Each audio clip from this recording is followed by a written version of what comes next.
Okay, well, excited to be finally getting into conference play. Certainly, we got a huge challenge this week.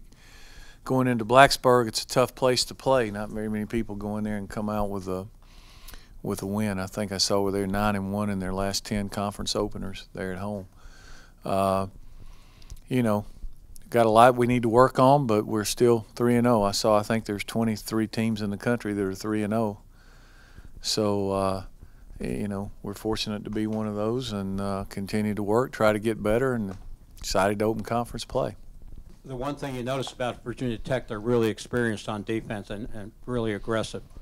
Yeah, they're always good on defense. I think that this is no exception. They play a very aggressive style, and a lot of guys close to the line of scrimmage, play a lot of man coverage, and challenge you to beat them out at the corners. And that's no different. We've had a hard time.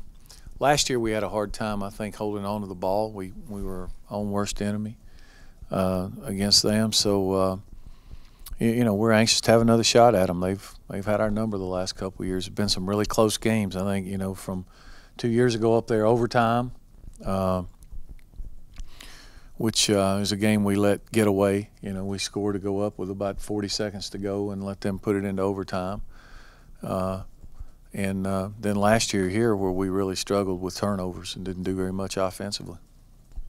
You talk about them on defense, Paul. You all have had great success so far overall on third downs. They've had success defensively on third downs. Do they change what they do substantially on third downs? What makes them? No, I think they're very aggressive and they're blitz oriented and stun oriented. So they create a lot of third and longs for people. They have a lot. If you look, they have a lot of sacks and a lot of lost yardage plays. So you end up in a lot of third and longs against them. And, I don't care who you are. Nobody's going to make third and long very consistent. So it's the key to being good on third downs is trying to stay out of, long yardage situations. And the few that you do have in a game, maybe, if you can convert half of them, you're going to be pretty good on third down. Coach, you never want to turn the ball over, and you talked about turnovers last year. Virginia Tech has forced turnovers in every game so far this year, and they've been pretty productive scoring points off of those turnovers. Yeah. What do you Well, they're aggressive. They force turnovers. The good news is they've turned it over in every game too. So, what we've got to do is try to minimize our turnovers, and if we can go up there and play without one, certainly that'll be a huge plus. And, if you can get 2 or 3, that's usually a good sign. Most of the time, you don't lose many games that you win the turnover battle. Coach, it would be easy to suggest that in each of the first 3 games, focus has been different one half to the next. You wouldn't like to think that would happen as the ACC begins. But what can a coaching staff do to try and prevent that from happening so you can play a complete game? Well, I would venture to think that the first game I'm going to throw a wash. It's the first game for a lot of new guys, and sometimes that happens. And they're a hard team to play. I mean, just the style of play they play, it's hard to play. The second team, or the second game, I don't know so much it was a lack of focus as just the way the thing got started with momentum. You turn the ball over on the first play. Their first possession, they get a touchdown pass off a deflection that you thought you were going to get an interception on. And then with young guys, they were able to put together 2 long scoring drives. But if you think about it, really offensively in the first half at Tulane, we didn't play badly after we turned the ball over the first play, and then the third series we dropped a pitch. But I don't know that has to do with focus as much as execution. And then once we got going and held on the ball, they were having a hard time stopping us.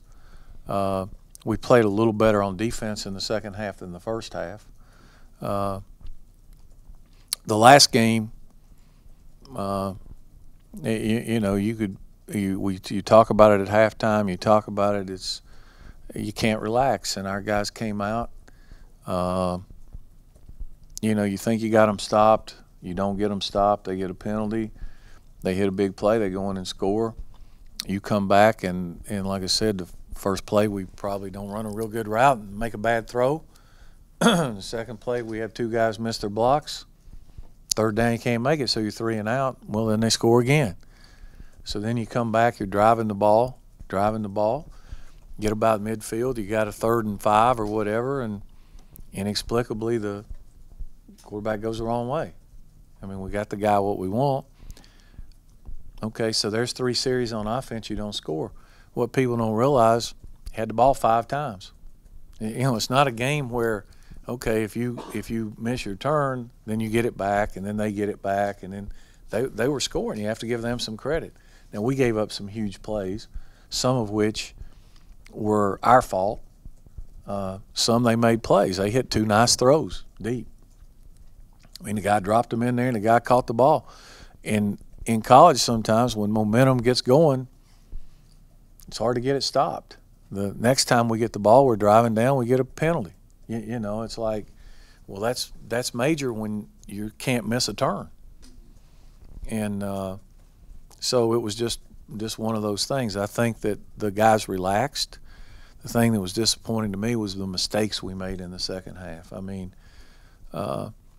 unforced stuff. You know, you got a guy supposed to be on the pitch, he takes the quarterback, or a guy that's supposed to be on this and he does something else, or the quarterback throws it to the wrong side of the field, or, you know, those kind of things that you're self-inflicted. Sometimes with a young team, it's going to happen. That was the first time Justin had been in a situation like that with you at the end of the game. Did you have a pretty good feeling that he'd react the way he did, just having that same calm? And Well, I think we just played. We played. We blocked him. We hit a couple option plays. We hit a couple quarterback draws. I mean, it was nothing spectacular. We converted on third downs, twice on quarterback draws and another time on something else, and guys made plays. You know, you would hope.